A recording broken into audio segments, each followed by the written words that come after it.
Okay, we're live. How is it going? Well, we're late for one, but you know the reason why we're late? Because I've been running around all day. No, So incorrect. Tanner. Tanner made us late. He I've made been you run around all day. I've been running around all day trying to corral Tanner because he's so damn late all the time. So What can you do? it's a disease, man. Honestly, some people just have it, you know. So I'm a little confused with our shirt scheme. You're red and I'm green. So are we just saying kangaroo market continues or? Sure. Yes, exactly. Sorry, I'm just tweeting this out. Fuck, it's So while he's tweeting that out, tonight we're going to talk hymns. We haven't talked hymns much. I've tweeted very little. I've posted very few videos. But there is actually three updates that we have on hymns. If you're a shareholder, definitely stay tuned for that. We'll talk Tesla. We seem like we always end up on Tesla. It's fascinating as a stock, fascinating as a company, fascinating in terms of politics, technology, everything. So, and of course, at the end of this, we'll get to community questions. So we'll probably divulge into other topics as well, but divert rather. But if you have questions, go ahead and put it in the comments. We'll get to them in rapid fire at the end. Tevis, where do you want to start today? Wherever you want, man. Honestly, I saw the Tesla rally today. I haven't seen anything else, honestly. I've been so checked out of the market. All right, well, let's start there then. Let me just get a drink and then I can be alive in front of you. All right, well, since Tevis, I about said Tesla, has full control, I can't show the chart, but Tesla is up almost 12% today and another 1.42% after hours. So it's actually the biggest rally, I believe, over the last year. So go ahead and throw this up if you can. And yeah, we can see if we look at year to date, it's still not great. It's down 26%, but from this bottom, it's up 24%. From here, up 25.32%. So a nice bit of recovery. I actually was expecting, and I think that we may still see further downside and further pain. What do you think's going on? I think it hit a bottom, and Tim Walz timed that bottom perfectly. And now it's rebounding because people are realizing how oversold it is. More importantly, they're realizing how oversold the entire market is. And so I think that the entire market is rebounding a little bit. I don't necessarily know if it's going to last or if it's just like a short-lived thing that's going to pull back. But like I said on Friday, man, you guys made fun of me and you made fun of me again in the after hours where you literally named the video the easiest play in the market. And I said the easiest play in the market is buying leaps on TSLL. And you said it's NVIDIA. And I'm currently up 60% in one day. And you're currently up how many percent?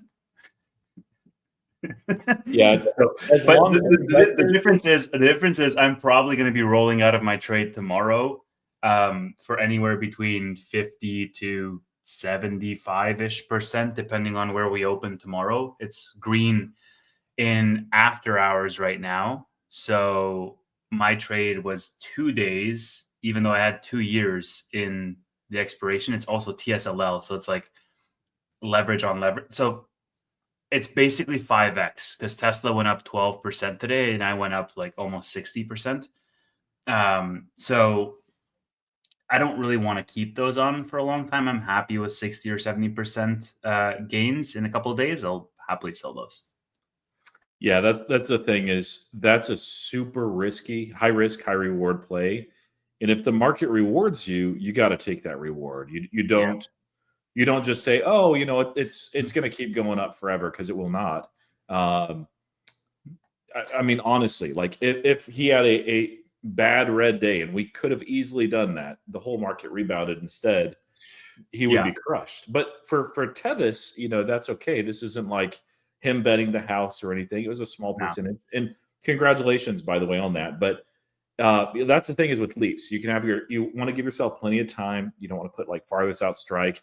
And never do them on things that are highly leveraged like that personally, but Tevis did. And if it works out, great. If it doesn't, be sure that you're risking what you can afford to lose. It's as close to gambling as you can get without going into like zero DTE nonsense that's out of the money or anything like that. So yeah, I mean, I think that the time duration was really, to some degree, the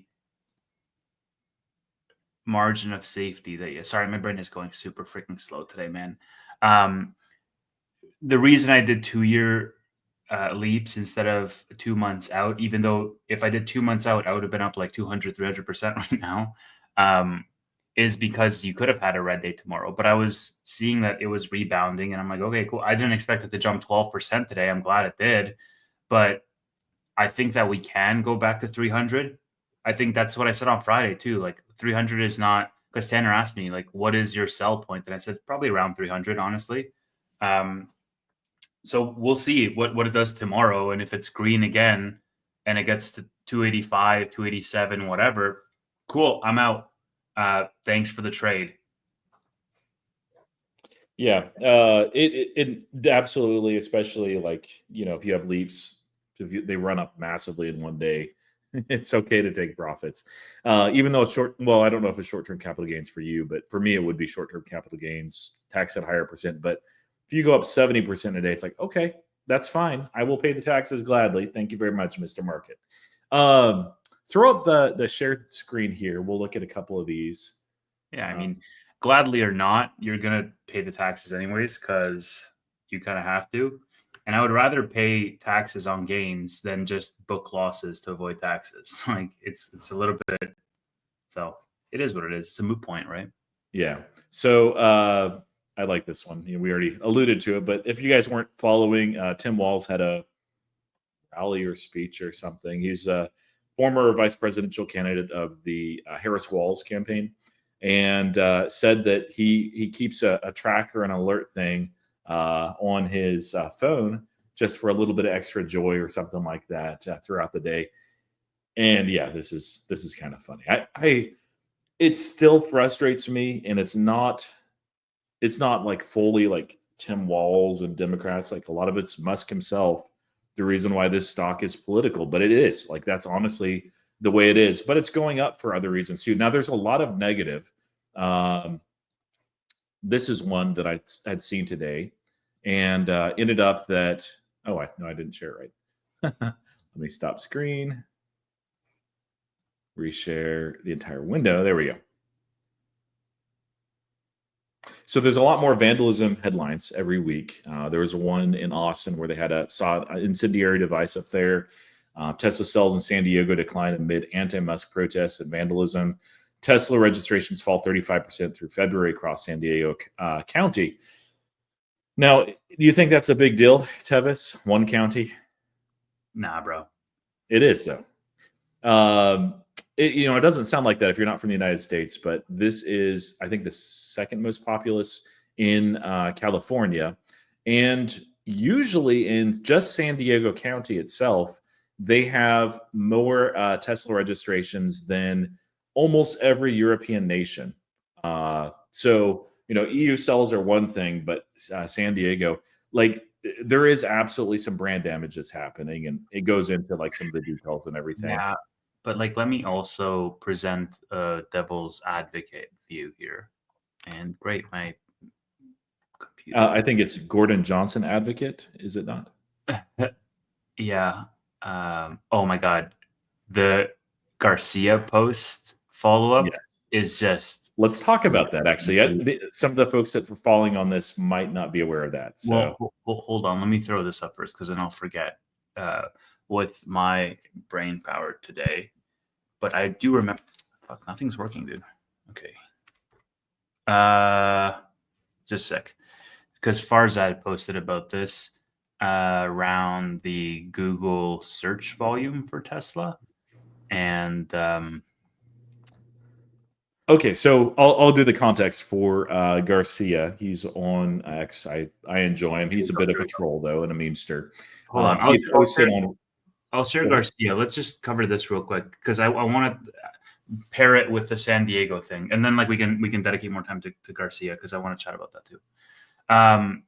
Both how to short Tesla stock is at a record, and then how to buy Tesla stock is also at a record. And then I saw that what was it? Like, yeah, this one, Tesla for sale, and then sell my Tesla.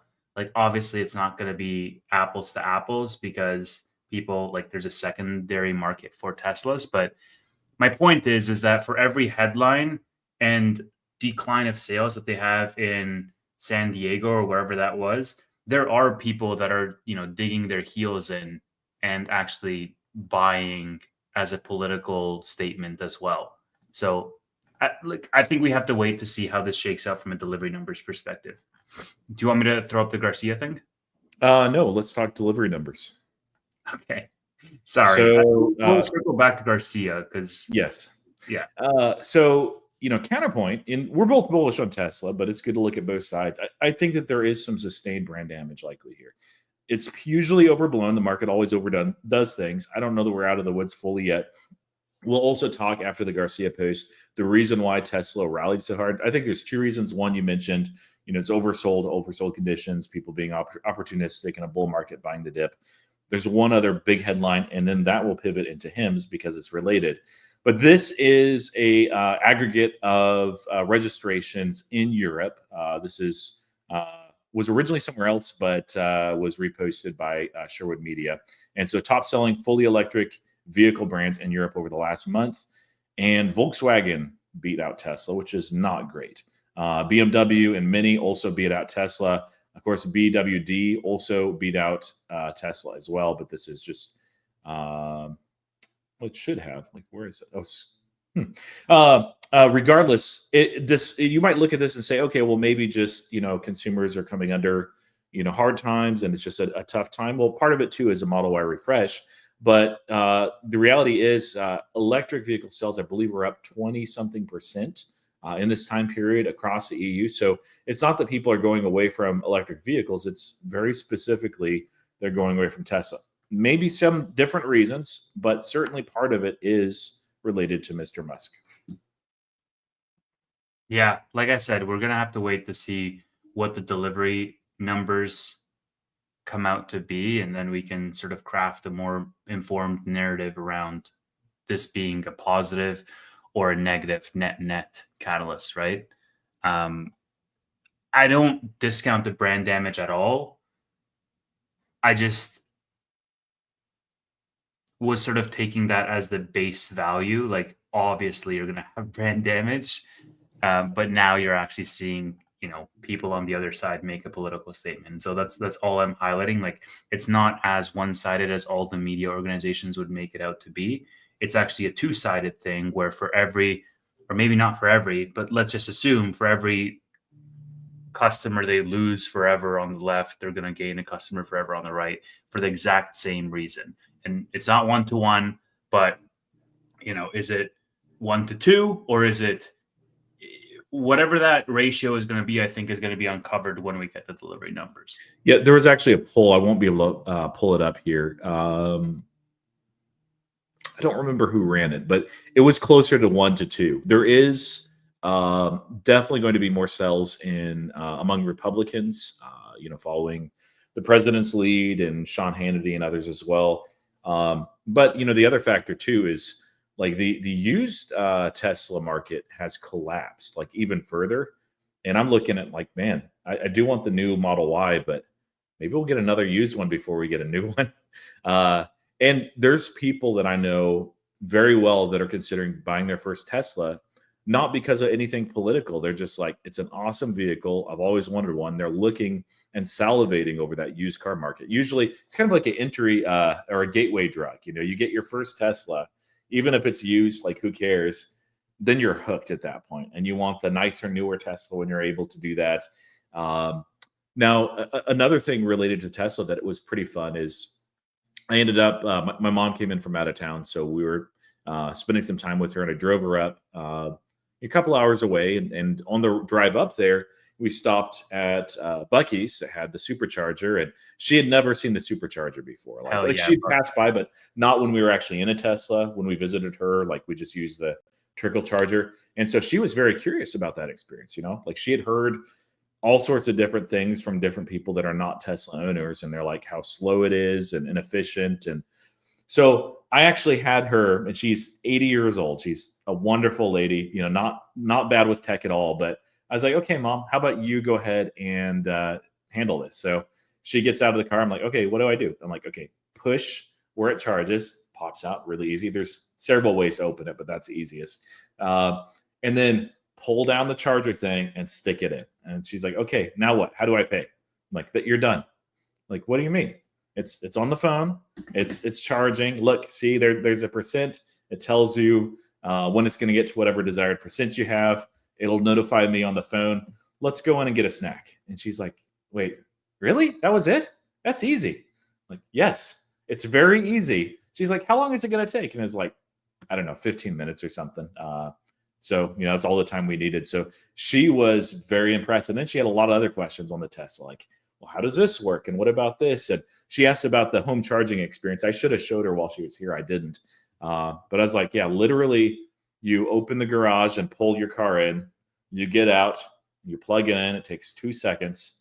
And then you forget about it. And the next day it's fully charged. And you save lots of money. It's like, there are people and there are places where you wouldn't want to get a Tesla, but my goodness, man, especially when it's this cheap, there's going to be a lot of new people in Tesla. There's still brand damage. There's still going to be fewer cells. Some of that I think is going to be long-term brand damage, that there's going to be some that just will never buy Tesla. Whether you want to blame Musk or Democrats or media, like probably all combined, but that's a reality. But you're right. There are some new people that will buy Tesla, and it's not a dead brand. It's just a damaged brand. Yeah, I think it's funny. I think you have a short-term cloud over the company and brand, but overall, you have a product that sells itself, and the product markets, future product sales. And that's the best kind of product you want to have just as a consumer. Like you want to have something so good that you cannot help but recommend it to friends or talk about it with other people. And to many people, that's what Teslas are, because they're just smart when compared with every other car out there. Yeah. I mean, like I even have somebody that I know personally, and I respect him. I'm not going to say who it is, but like a year and a half, 2 years ago, we talked about Tesla, and they were not going to get a Tesla because of Elon Musk. They just don't like him. But they said undisputably it is the best EV bang for the buck, and it's not even close. And so it's hard for them because they're like, I either have to pay a lot more for a product that's as good, maybe like Rivian, or I pay probably more money and I get a worse product. Like that's a terrible place. So at that point, it's just like take off the Tesla logo if you want, put Honda if that makes you happy, and drive it. It's just a car. The tough thing with the vehicle, though, like fair enough, is for a lot of people that vehicle is a status symbol. It really is. And so if it was a piece of software, if it was like a soda that you were consuming, like going back to Bud Light from a couple of years ago when they had brand damage, just buy it if you're a beer drinker. I'm not, but buy it, drink it. Nobody knows. Car, everybody knows, so it makes it a little bit difficult. Now, there was some very good news that led up to. Actually, let's do the Garcia thing, and we'll talk about the good news for Tesla, and then we'll pivot to Hems. Sure. While you bring that up, I can just share my thoughts on. I gotta bring it up now. Come on, bro. You're saying. Just kidding. I'll do it. Yeah. I think people who feel strongly about having a certain political stance, it's really interesting because they're put against this rock and a hard place between backing their political views or their worldviews, let's say, versus choosing inferior products. And if you're willing to make that sacrifice, then go ahead and make it, because your sense of why is that strong. But for everybody else, like the best product wins out in the market, and like that's just a tried and true, rule. All Not right. always, but usually, yeah, you give yourself a strong advantage. Like you're way too young for this, but there was like the Blu-ray HD I don't know DVD. about way too young, bro. I remember Blu-ray. I'm freaking 30, Roy. Yeah, I mean that's like a little, No, I always for some reason I was thinking you're like 28, but I mean that's like 2 years difference. So, you just- uh, I think HD DVD was probably better. There's been many times when, well, there's a couple reasons for it, but there's many times when a superior product doesn't win out. Sometimes it is brand damage. Sometimes it is marketing. Oftentimes, though, it's actually the ability to scale, manufacture at scale.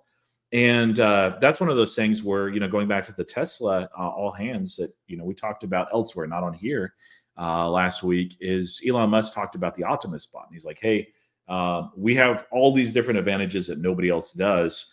And for some of those, I'm like, yeah, I mean, kind of, I can see it. And they really do have a lot of things in house. I don't know that they even have the best technology here. Like Figure has a compelling robot, and it seems like it's very good. China looks like it has maybe 3, possibly 4 competitors. Yeah. We'll have to see how they do. But the strongest advantage that Tesla has, and they do have a lot of other advantages, is that ability to manufacture at scale. You can have an inferior product, but if like slightly, it can't be like trash. And if it's a lot cheaper and actually available, yeah, all of a sudden you have a winner on your hands. So I don't know that Tesla will win the Optimus bot race and everything. I think that they probably will.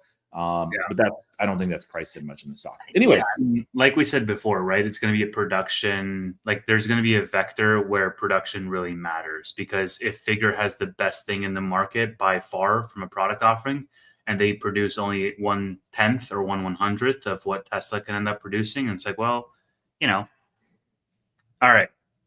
Cantonese cat wants what Garcia thing, and yes. poor guy got hacked, and then his new account wasn't following me, and he just finally followed me, I think yesterday or the day before. So that was fun.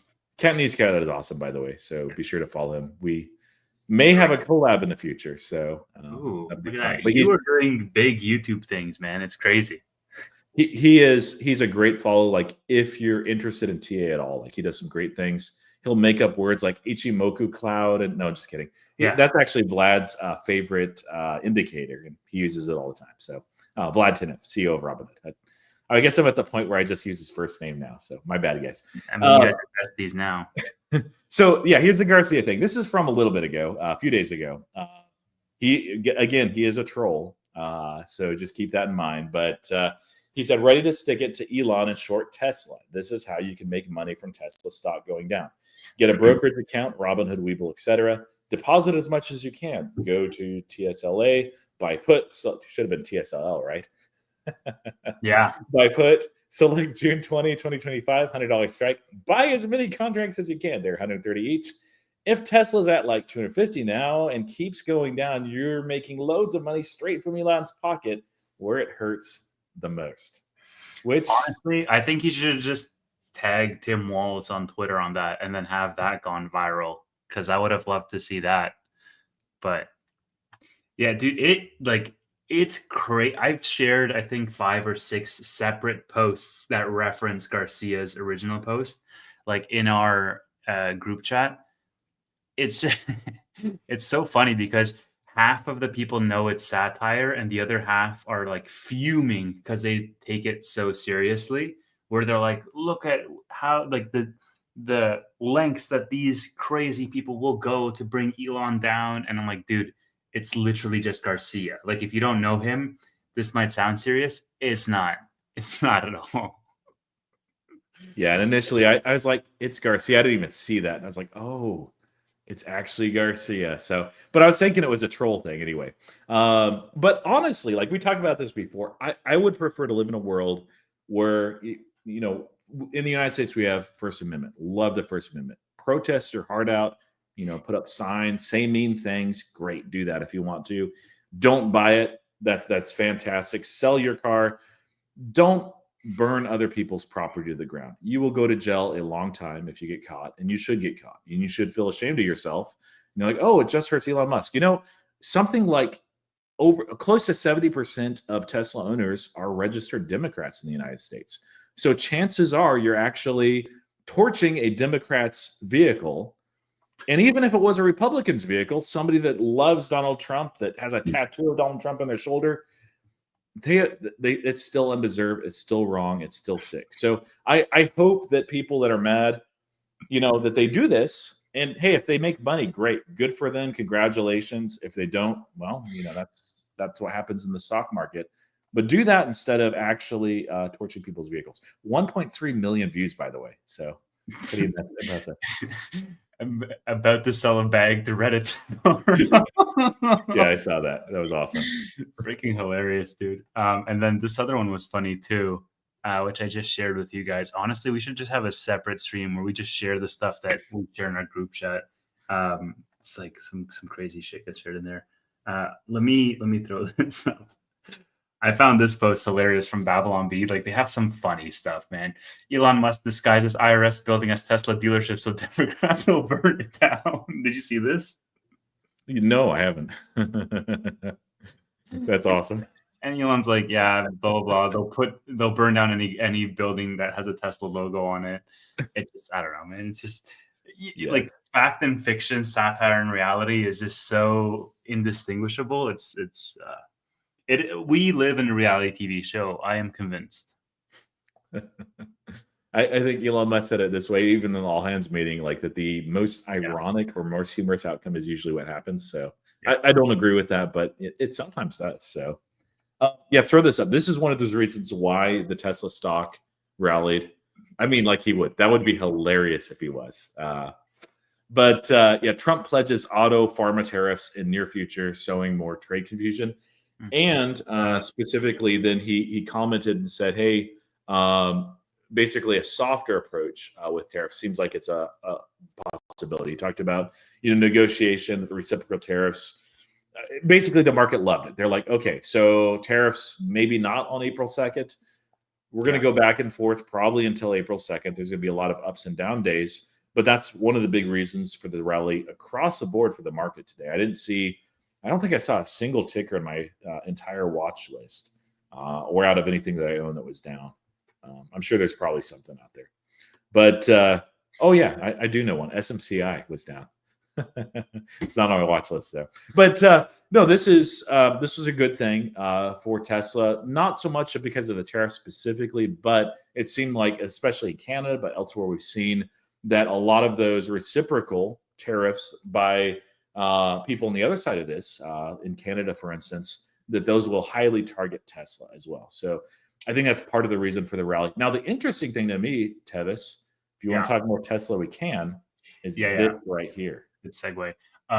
You know what was down today, Roy? Nike. Even this rally cannot save Nike. $67. Insane. Yeah.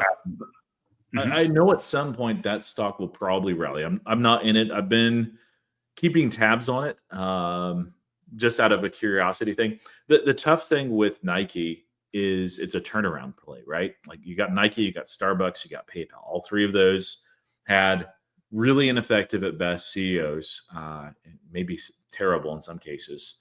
And they're massive companies that are not exactly brand new. That they were incredibly innovative at one point, and that's kind of slacked off. And a turnaround play usually will take, a transition year or two at least, if it goes well. I'm not convinced that Nike can really reestablish their moat. They did have that as far as athlete connections and the sponsorships, but I don't know, man. I don't think that there's much of a moat there left. The actual results seemed okay, but tariff fears really helped sell off that stock, and it keeps going down. So, are you interested or taking a position on Nike at all? No, screw that, dude. I'm like, I can't physically be both of these personas. I can't be Leaps on TSLL and then taking a position at Nike. Like, those are contradictory to each other, man. It's true. Yeah, I don't have a position. I am looking at it. I mean, it's tough. Like with that kind of play, like if you're waiting, like it's a wait and see play, and I don't want to have too many of those in my portfolio. That's why I sold out of InPhase, although I do want to get back into that later this year, and Accelera, and just added more to PayPal because it's taking a longer transition than I thought. But I see the light at the end of the tunnel very, very clearly. Like you can already see that in the numbers too. But anyway, this pharma tariffs. Yeah. Is there a stock that's in your portfolio that perhaps you and I have that we've talked about from time to time that this may impact? Yeah. Yeah. It's not Johnson & Johnson. It's SoFi, right? It's SoFi, exactly. Yeah. SoFi is the most tariff sensitive stock out there, obviously. Honestly, like the way that stock reacts, it's like it's weird. When the tariff stuff hit, it was like selling off harder than anything else. I'm like, what international product of SoFi's will be impacted? Oh, wait, they don't have any. I mean, not really. Galileo a little bit, but him, there it is. So now, is this new news to you? Have you heard pharma tariffs or anything like that? No, this is completely new news to me. Okay, so there's a couple things to note. We don't know exactly what this is. We did get a comment from JFK Jr. Intimating basically that he'd like to ban pharma ads. Yeah, I saw that. I reposted that. Yeah, and then with this specifically, Novo Nordisk is, of course, the big one that actually has overseas the GLP-1s and sells them over here. But I mean, basically, that's where a lot of our pharmaceutical products are coming. Donald Trump's comments were basically where we'll be announcing pharmaceuticals at some point, he said, because we have to have pharmaceuticals. So we'll be announcing some of these things in the very near future, not the long future, the very near future. And so essentially he's saying, hey, we need to be able to, just like chips, just like manufacturing some other things like automobiles, we need to be able to also manufacture our own pharmaceuticals. And it makes sense. Now, one of the challenges with this is we don't really know what this means. Is this, like finished product pharmaceuticals that they're just shipping compounded GLP-1s over to the United States and then those get hit with the tariffs? Could be. It could also be that the actual components that are coming largely from overseas, including the APIs, I believe something like 70% of those, are sourced in India or sourced in, throughout the rest of the world, not in the United States. So if that's the case, well, either way, what do you think that are the possible implications for HIMS? Bullish, bearish, neutral? And I know this is all new to you, but off the top of your head.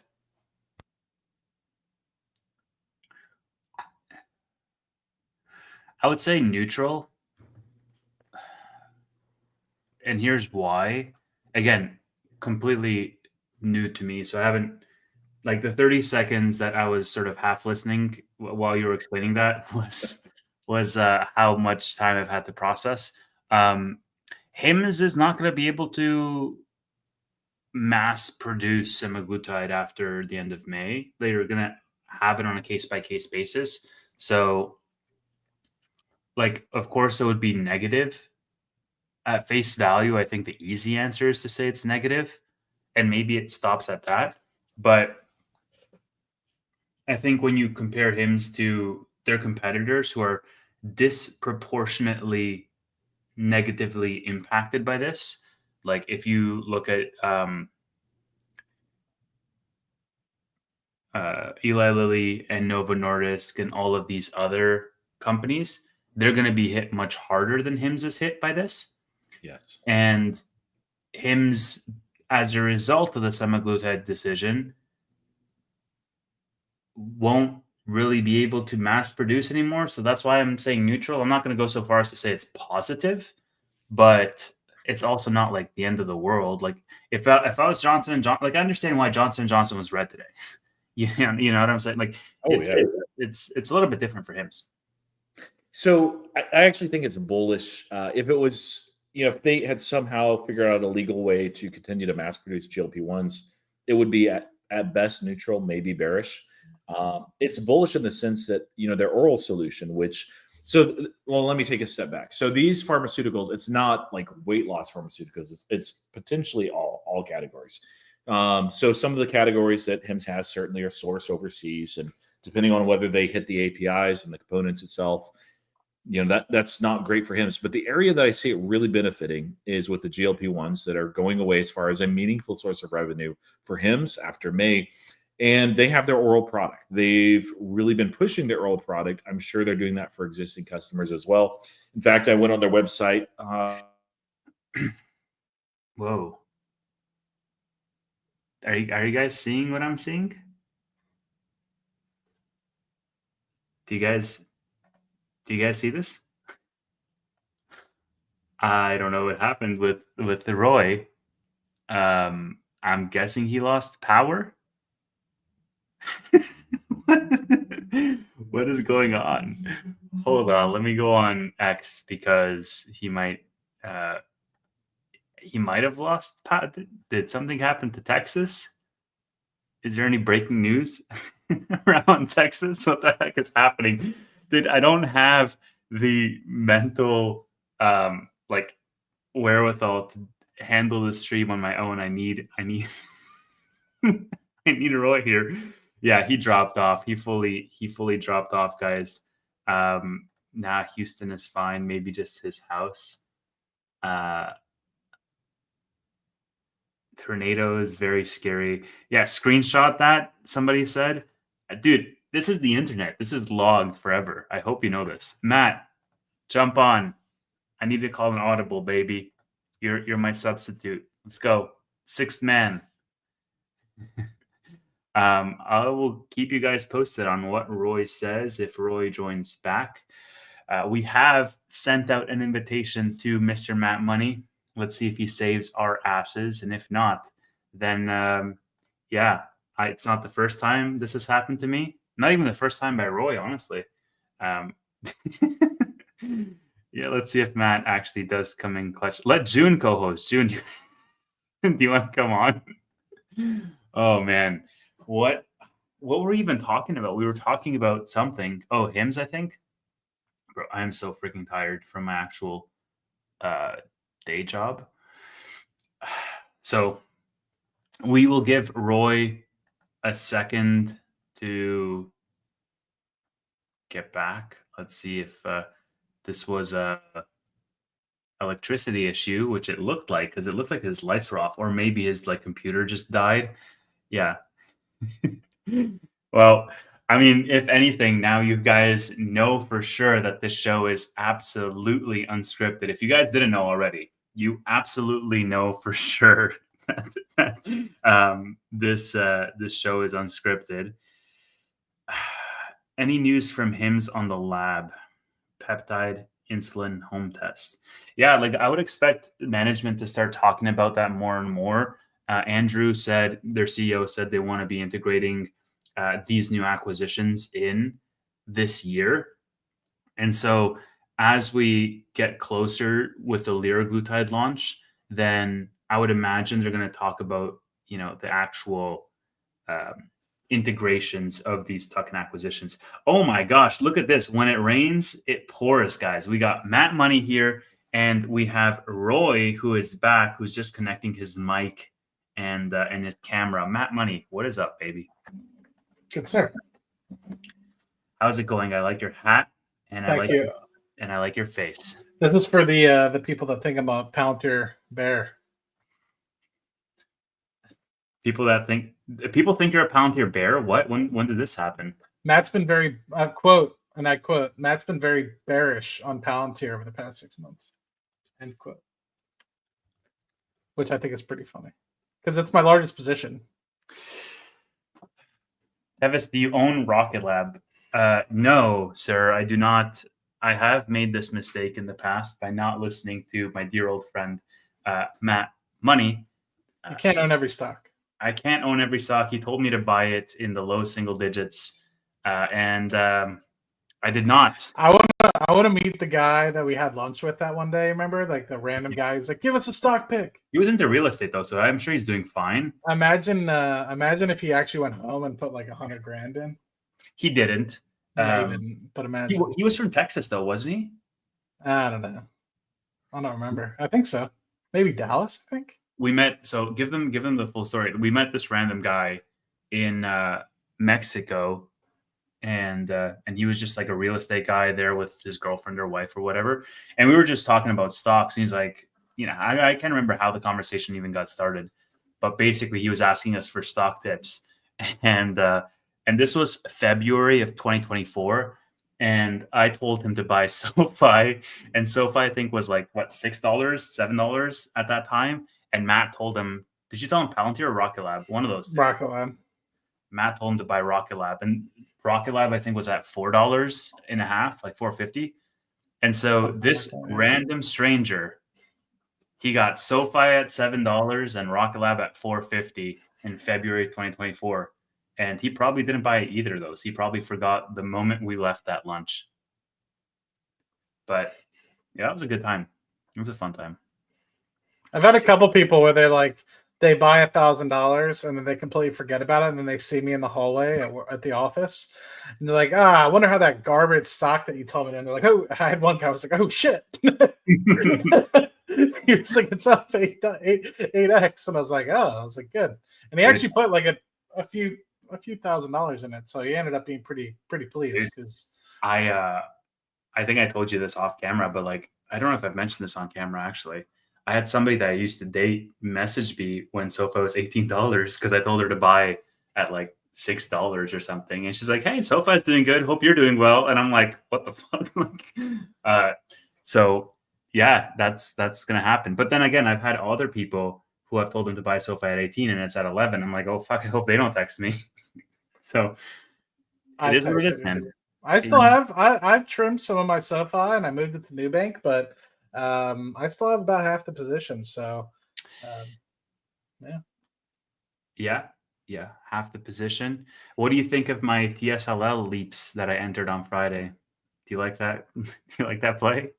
I don't hate it. I actually was it on Friday?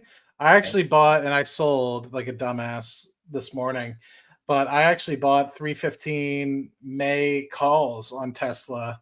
I was like, you know what? I was like, I have $700 to burn. And I wish I held on to them because when I opened it up this morning, it was up 100%. But I was like, you know what? I was like, let me sell it. And I sold it and I bought, let me check. What did I buy? Bro, 315 Tesla calls. Matt Money, everybody. This is how he's earned that name. I did not think to do that. Yeah, no, it was, let me see when I bought it. When did I buy it? I bought. We're still waiting for Roy to join. He joined temporarily, then he dropped off again. So not Roy, man. Something's going on. He said lost power, LOL. So he's a liar. They have problems down in Texas too, guys. For everybody who talks shit about Canada, these lights are still running right now. I hope you guys know this. I mean, for right now, tariffs haven't hit yet, but for right now, they're still running. He's the liar. Where is this original bought opening? Here we go. I bought it on May 21st. Is that Friday? Yeah. May 21st, 315s. Because it was down at like 225 or something stupid.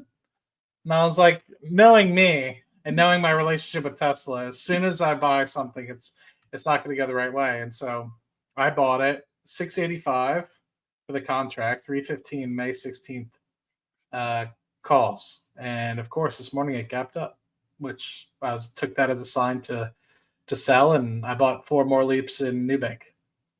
Wow. Which I'm a little Nubank. Let me see how that one's doing. No bueno. I think I'm averaging down. Let me see. Wow. Leaps. How is Roy's stream still up? I am the host, and so I basically can control both streams. So yeah. Congrats to Roy's audience. You now have no host and the screen is still up. Yeah, bonus.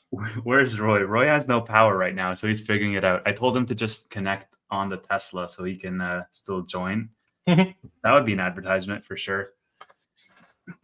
But Matt was here to save the day. He's just lurking in the shadows and then just joining when I need him. Every day I try to be more and more like Tevis.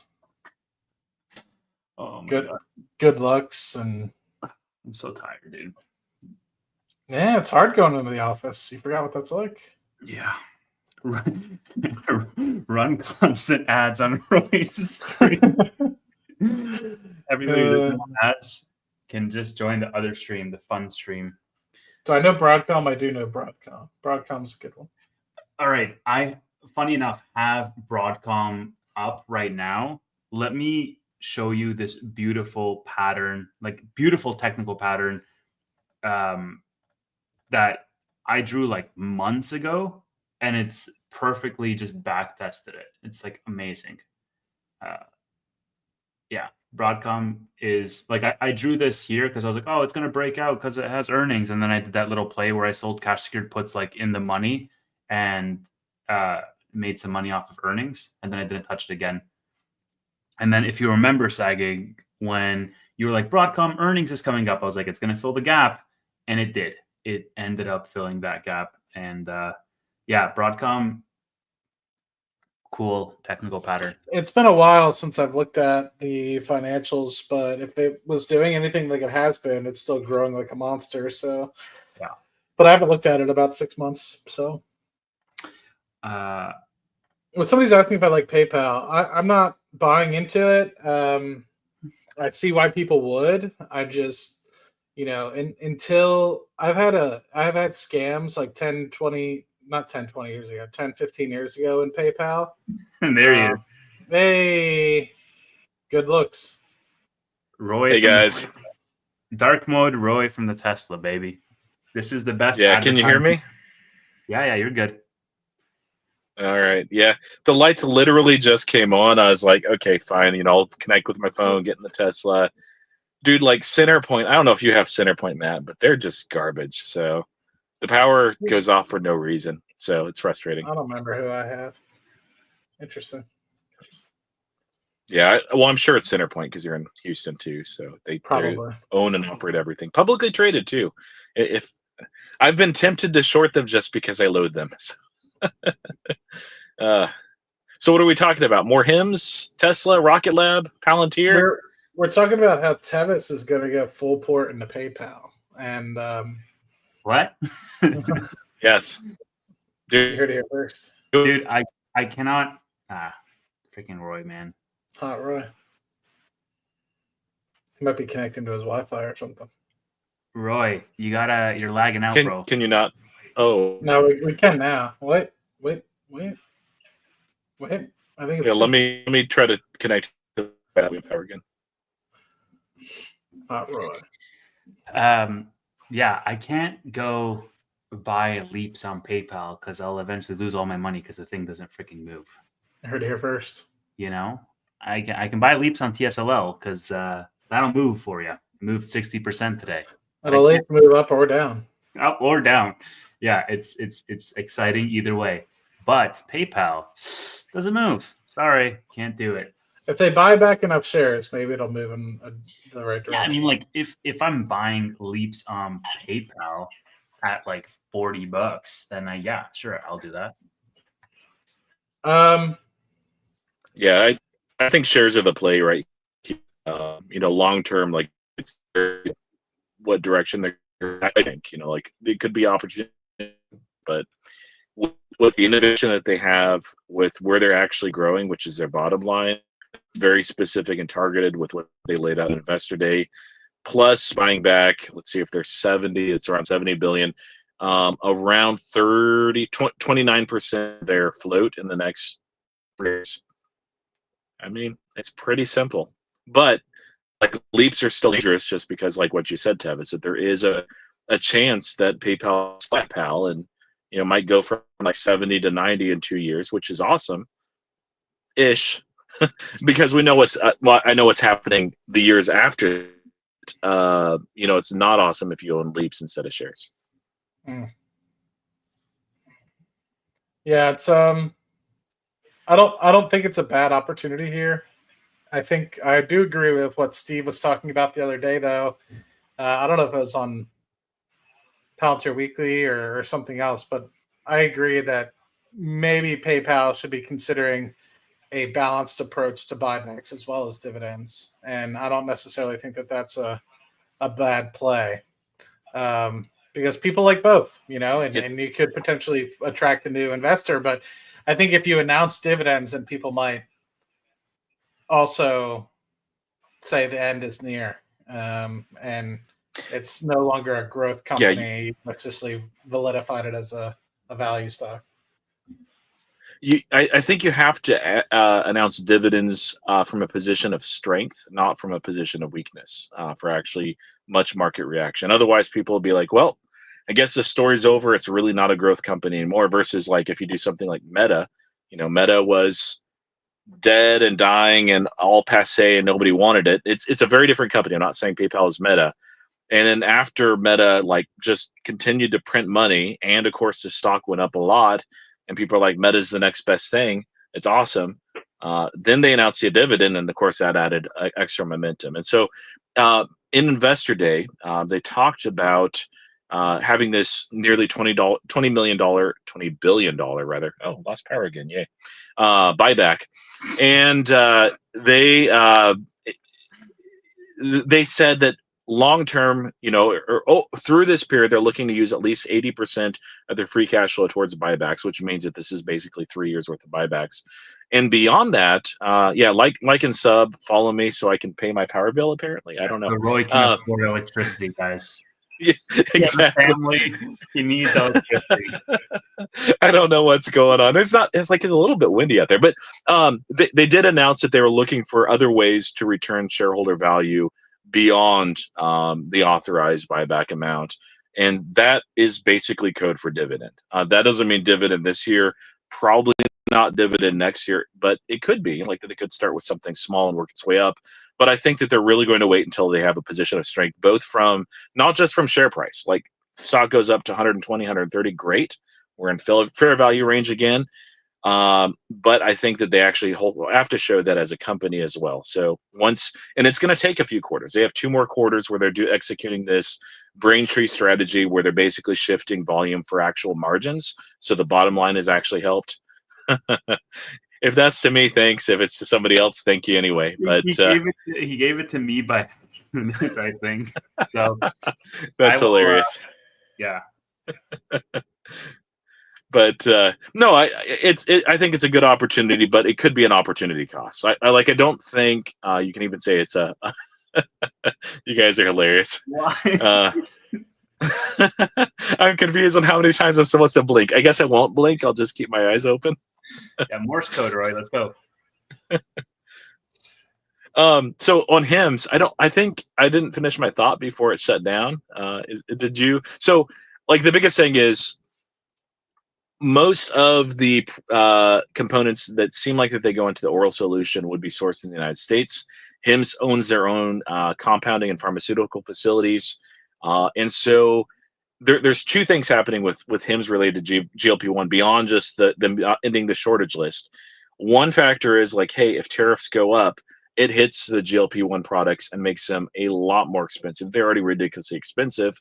The oral solution is not as good as the GLP-1s. It's just not. But when it's not as good, but you still get maybe like 60% of the effect, and it costs like 1/15 of the actual price of GLP-1s, that's actually meaningful. Now, the other factor too, I actually know 3 people that have used GLP-1. I didn't realize that until this week. In the past, they used it, they lost the weight, they went off of it, and guess what, Tevis? They have regained every pound. Yeah, and so they're looking to get back on GLP-1s again. And depending on if their insurance will cover it again or not, they may not. They may be looking for an alternative. And so basically we're hitting that time period where some of those early adopters who used it, saw great results, got off of it. Hopefully many of them stayed, healthy and developed good habits. But for some, sadly, they probably gained the weight back, and then now they're looking for something else. And they'll realize, like, man, they're extremely expensive, especially if they're using something like HIMS before, where it's a much cheaper price. If insurance doesn't cover it, not many people can afford, especially if it's a couple, $1,000+ a month for this kind of subscription. So there's a lot of bullish factors for HIMS. It went up like in everything in the market, but we haven't talked about it in a while, so I wanted to be sure to cover that. And now Matt has left because I talked too much HIMS. Yeah. I regret everything. Roy won't see a penny of that $10. Dude, 10 US dollars goes a long way up here. Okay, our conversion rate is like it's like $15 for me. That's like James Moore's just bought me Chipotle tomorrow. That's basically what that is. That's hilarious. Yeah, dude. Like, I think we're gonna like the biggest question for Hims right now is what is the actual revenue that they can make from semaglutide, knowing that that's going to go away at the end of Q1, because that's where a lot of people in their forecasts are varying quite widely. And so, if they can actually come above their forecast, then it bodes well for the rest of the year. And I think that Hims is, regardless of that, really cheap.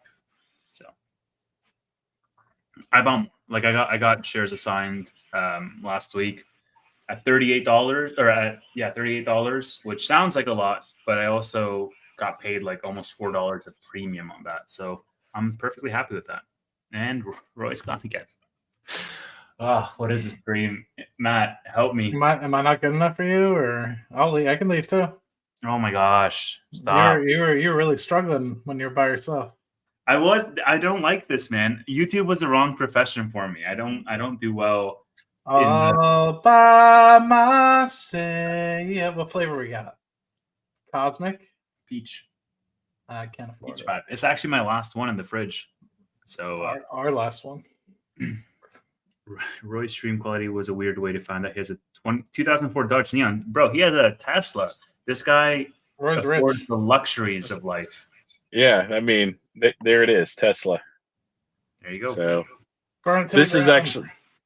This is actually the rental, ironically, 2023, but it's basically the same as my 2022. I had the minor accident, and it's in the shop getting repaired. So full self-driving ran you into a pole. No, it was Tesla protesters, and I'm like, I'm just going to go straight through them, and there's damage. No, I'm just kidding. Well, hopefully everyone's all right. Yeah, no, it was a minor thing. It was my fault entirely, and thankfully just a minor enough fender bender. But there's a lot of components in a Tesla. So. You ran through a group of protesters? Is that what I semi heard? It was a bad joke. No, I did. I did one of those things where I left like at 5 something in the morning to get somewhere, and I wasn't as alert as I should have been, and I ended up. My brain saw the car coming. My feet are like, okay, cool, let's go. And my brain's like, what are you doing, you idiot? And my feet are like, I'll go faster and get out of the way. I'm like, oh my goodness. So yeah, disconnect between brain and foot. So they hit and clipped just the minor back end. Nobody was hurt. I felt bad for the lady. She was driving like a Honda or something. Her car was totaled, like completely destroyed. And mine had a dent in it. The Teslas are just heavy duty. But she wasn't hurt. My insurance will cover her and everything. So I felt really bad. Yeah. Accidents do happen. There was, of course, an officer there, and he's like, well, that's why they call them accidents. It's like, yeah, it wasn't on purpose. Yes, that was that guy. That guy. Matt, is there anything that you want to talk about, sir? The floor is yours. I'm gonna humble brag. Oh. We got 2 leases out to some folks for the long-term lease, so we got to make a decision as to which one. Actually, that's a lie. We got leases out to the one. They seemed okay. I wish they made a little bit more money, but they meet the threshold. And then the second one, I need to look at their background checks, but I think I know them well enough where I wouldn't expect anything. I'd actually be surprised. But yeah, hopefully, fingers crossed, we can get that signed up. And for anybody that's that may or may not be listening, it's kind of nice because we closed on the house March 12th, because we had to push it back a day. And then we don't have to pay anything until May 1st. So luckily for us, we could hopefully get some people to move in on mid-April at least, get the security deposit and not have to come out of pocket. So we actually be slightly ahead in terms of payments and being able to pocket some of that, put it in a brokerage account. We're just not because we're going to invest it, but because Schwab has really good money market account. So we're just going to keep all of our storage in there. So there's that. And then I'm also going to be kicking off my Seeking Alpha series called Beat the S&P 500. And so the hope is I'm going to try to create a passive strategy. It's actually, if I were ever to venture down a place where I would try to create an ETF or create a managed money fund, which people have asked me in the past, this is kind of my trial to see whether or not what I would want to do is suitable enough to beat the S&P 500. And so it's a proprietary blend of SPY. So eventually I could potentially write covered calls in the future if I'd like to, XYLG and TQQQ. And I won't give up the percentages just yet, but the hope is that it basically doubles the amount of dividends that you're getting from the S&P 500, which isn't a lot, right? You're getting about 1.2 to 1.5%. So hopefully it gives you anywhere between 2.5% and 3% sort of dividend yield is kind of the goal. And it hopefully will match or at least get 90% in my hopes at a minimum the returns of the S&P 500. So overall, that's kind of the goal with respect to that. And I'm going to be adding $50 a week to each on Monday. So $100 every week, but 50 split into both. And we're going to see how the S&P 500, which I chose VOO for that one, but we're going to see how the differences over time. And hopefully I could write about it, write the forward income, keep track of what the income is. And so for people, the hope is that even if it doesn't perform or outperform the S&P 500, people might still look to it if it's a comparable enough blend to double their income and try to make it comparable to the S&P. And the hope is eventually I could use that as a potential portfolio. And the thing is there's other caveats that I'm going to put on it that I haven't really thought about yet, but overall it's going to be a blend of those three things, which is SPY, XYLG, and TQQQ. And depending on who you're investing in, you could potentially use that blend to increase the amount of dividends or decrease it. You can actually switch out XYLG for something like XYLD, which is more covered call ETF than XYLG is. So it really just depends upon what your goals are and objectives, and hopefully it can be kind of used as a sliding scale.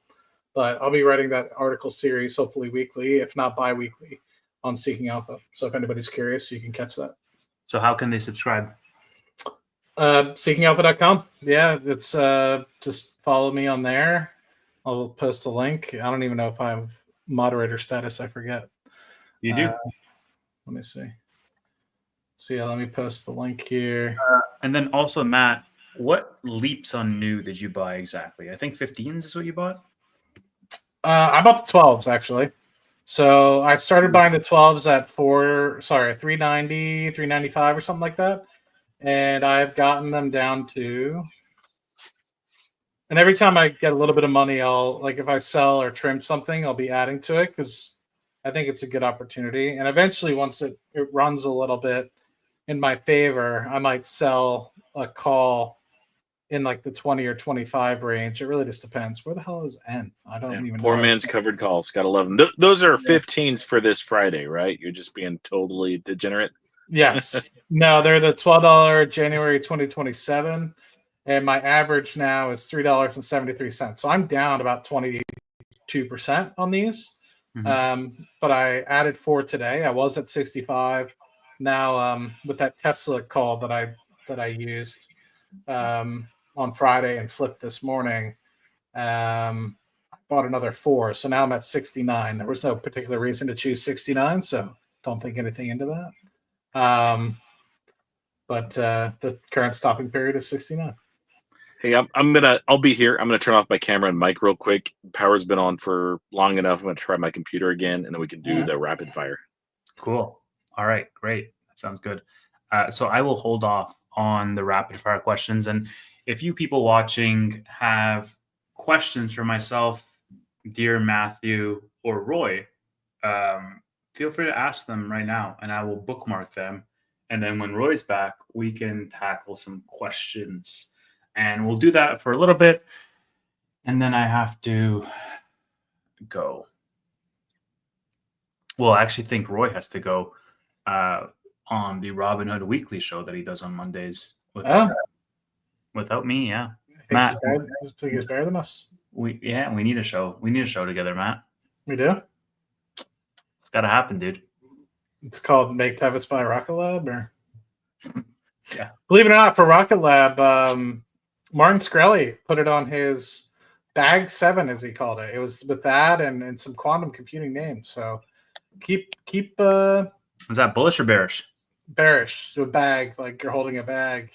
Oh, So he's actually very he thinks bearish. it's down. On Rocket Lab. On Rocket Lab was the last one out of the 7. I don't know what the time frame is though. If it's like within the next 6 months, or if it's like a 10-year, if he thinks it's going to zero sort of thing. Right. I know, like, he's very bearish on quantum computing, at least as it is right now, and that makes sense for Rocket Lab. But that's I wouldn't equate them. You might say it's expensive, in by some measures, Rocket Lab is, but yeah, it's a great company, like a legitimate product. You can question a lot about quantum computing right now, and frankly, if you're going to bet on quantum computing, just like bet on Google, honestly. Right, spinning. Roy, are you like on a carousel ride right now? No, does it look like it? Yeah. The fan was your turning. fan. Yeah. Yeah, I turned it off. So. Just like, woo, like. Okay. Man, today has been a show full of surprises. Matt, is AMD on your hit list? I don't hate it. I just think that there's better opportunities. Like PayPal? PayPal #1, full port. Like NVIDIA? Like, are you in NVIDIA, Matt? No, I made my 15 or 20% or whatever, and I got out. Weak.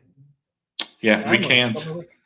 But I guess you could say I am selling puts on it though. I have like 124 puts that expire this week, so I'm up about 55% on those.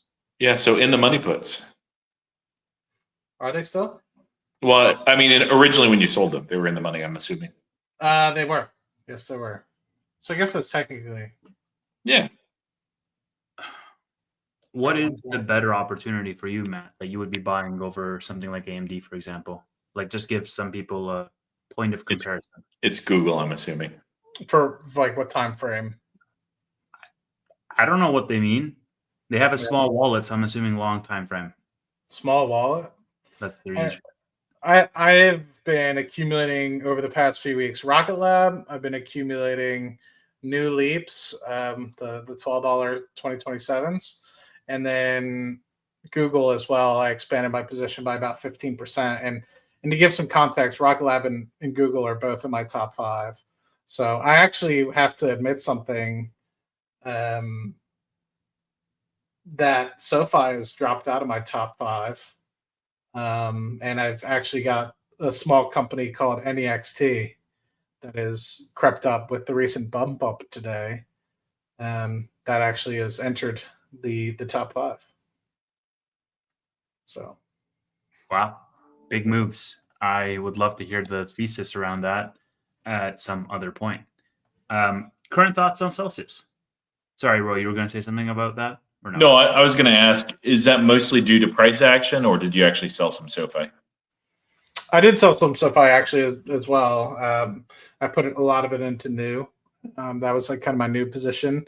And the reason being is because I think new might have, although SoFi might have a longer and greater trajectory, I just felt more comfortable with new.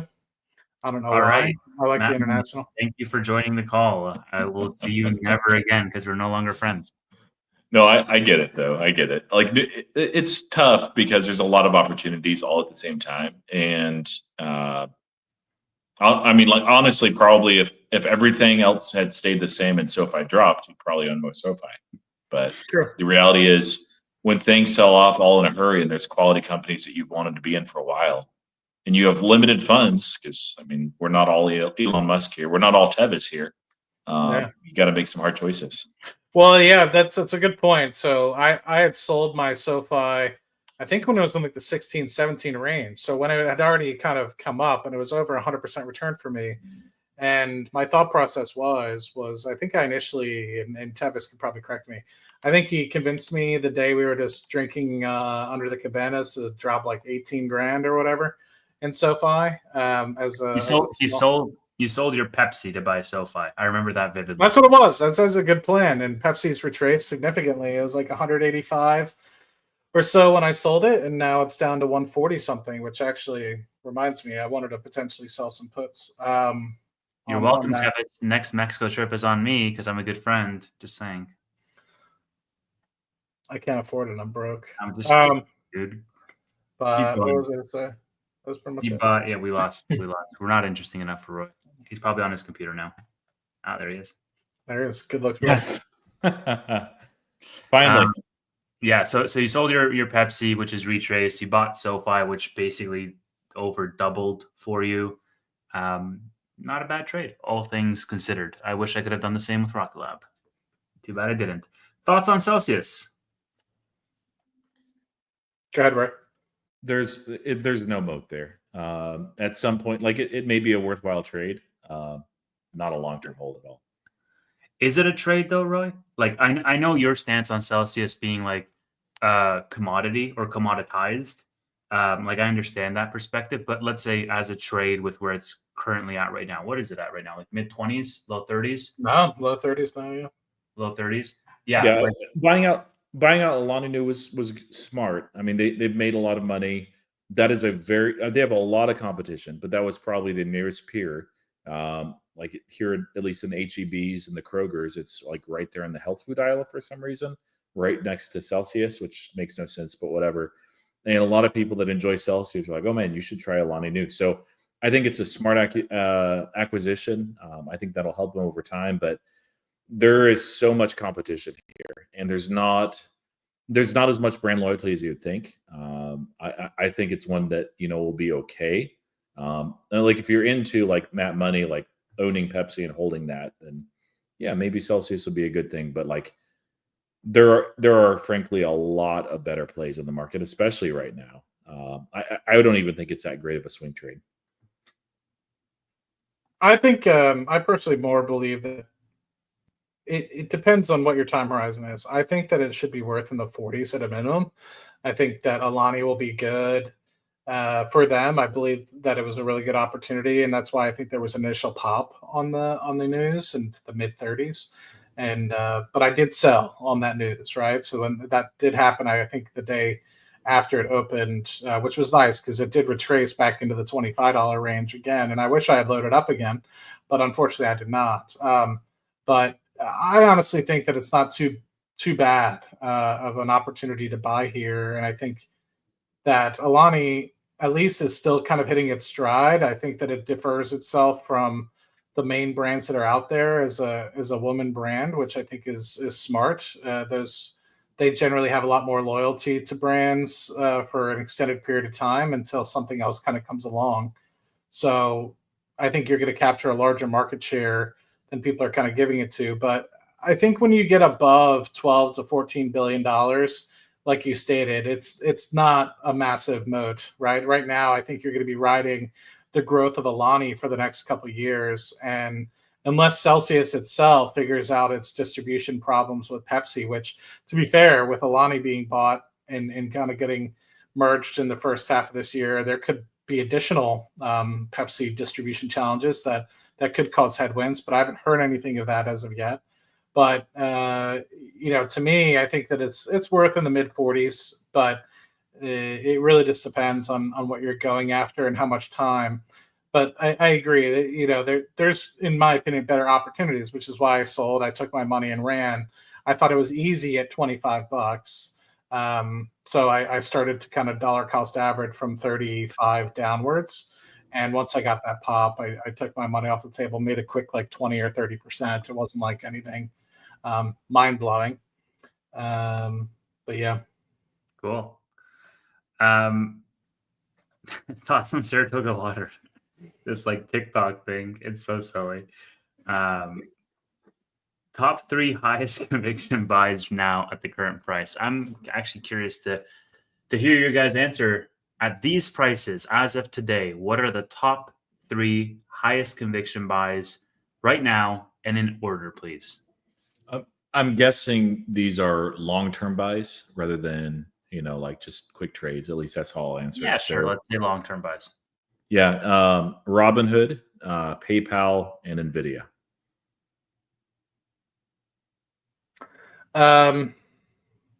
With conviction, do you like? Is it with certainty or is it with excluding risk?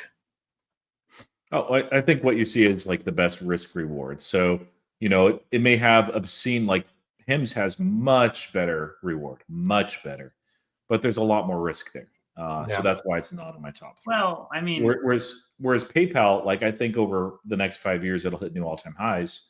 I think that it won't be my best performing stock in my portfolio. It might be like my 4th best, which I'm good with. I'm happy with. Mhm.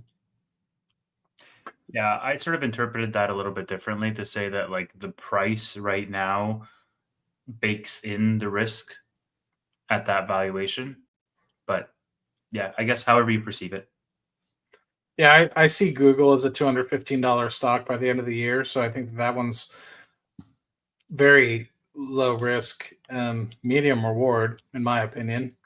So I think that one, even at $167 a share, because I buy GOOGL, not GOOG, I think that that's still really good.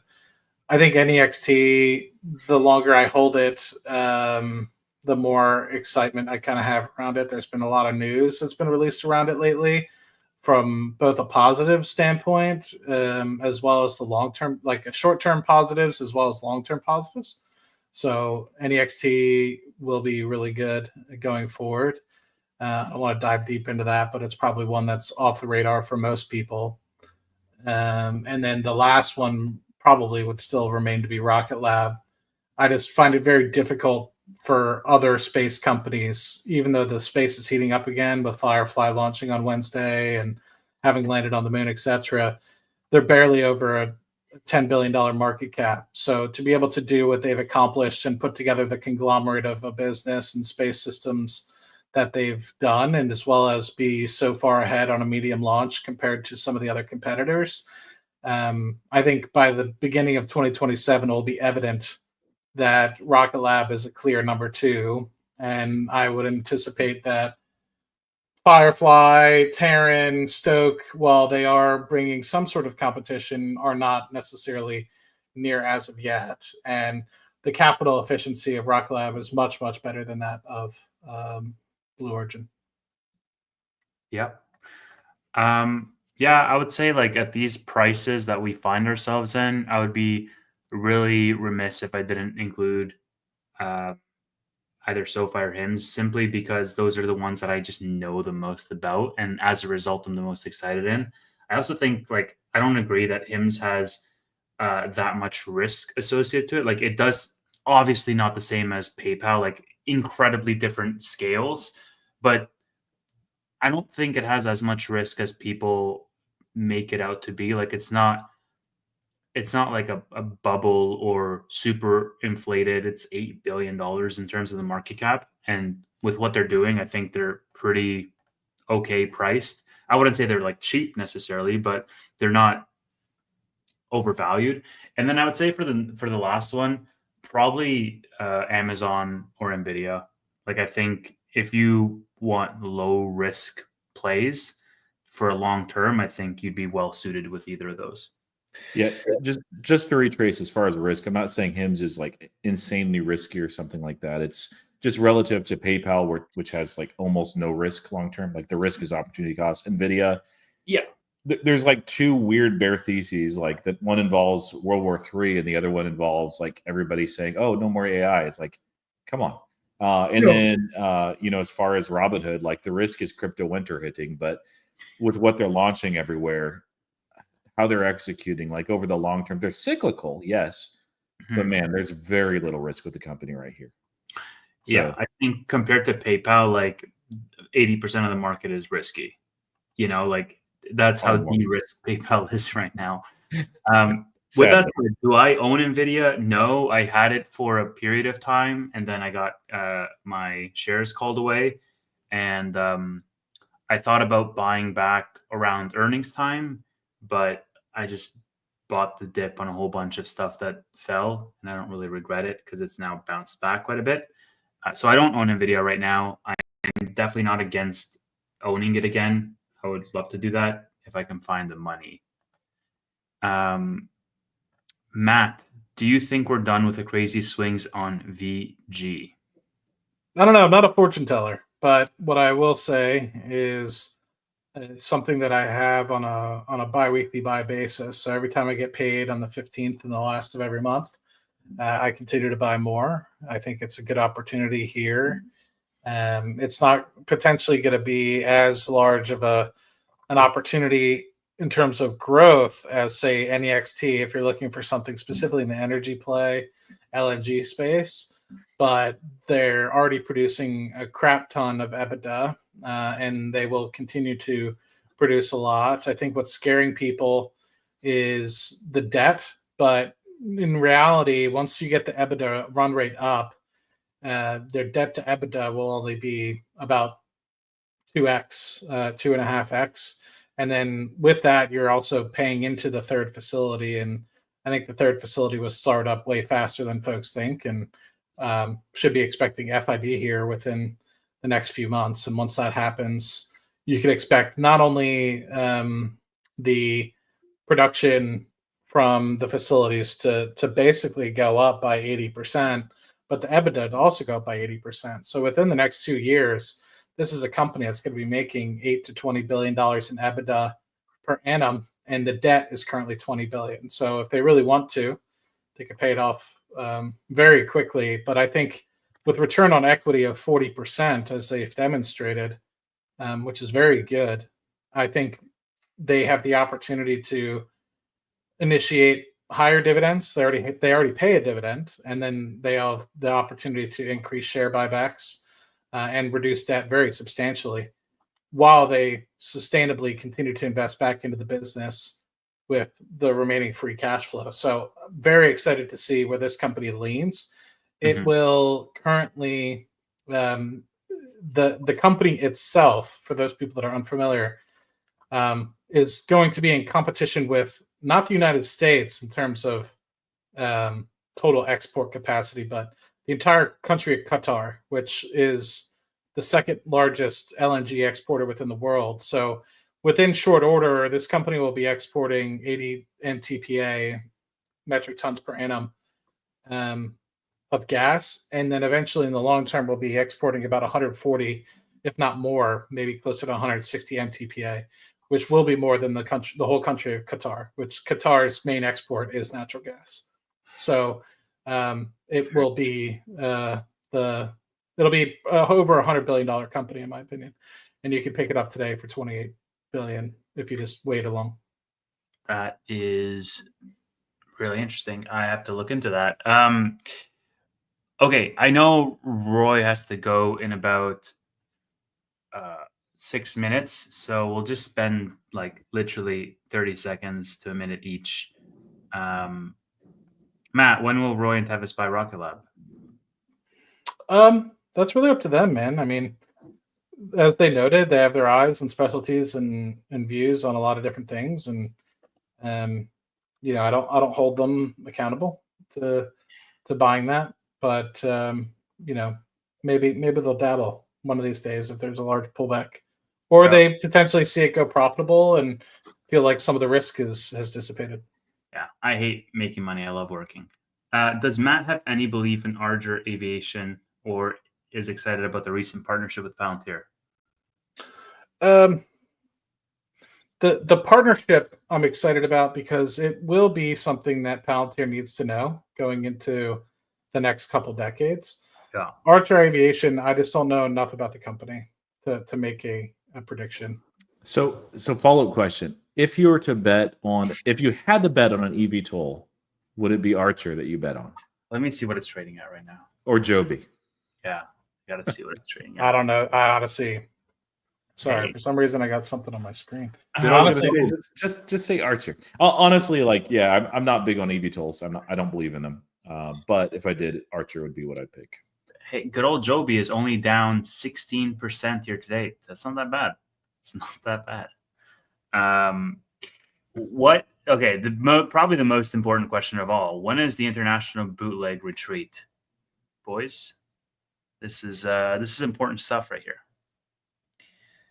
If San Francisco is considered international and Robinhood is bootleg, then tomorrow. I'm not there. Matt's not there.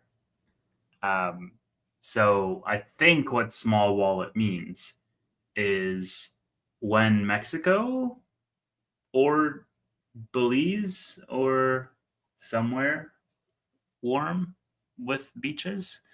Roy, I think you owe us a trip. Think about it. Think about it.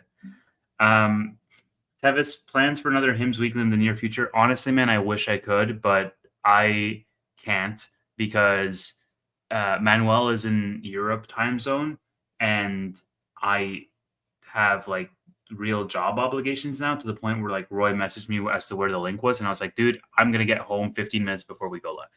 So right now is like 3 a.m. for him. So it really sucks because I really love doing Hymns Weekly and I wanted to keep it going, but unfortunately, I cannot do the time zone. All right, I think we can wrap up there. It's 9:27. We leave Roy 3 minutes to lose power and regain power again. Thank you, everybody, so much for watching. Thank you, Mr. Matt Money, for joining the stream. And we will catch you all next week. Like and subscribe and do all the things. And we'll see you next week. Bye. Good seeing you, gentlemen.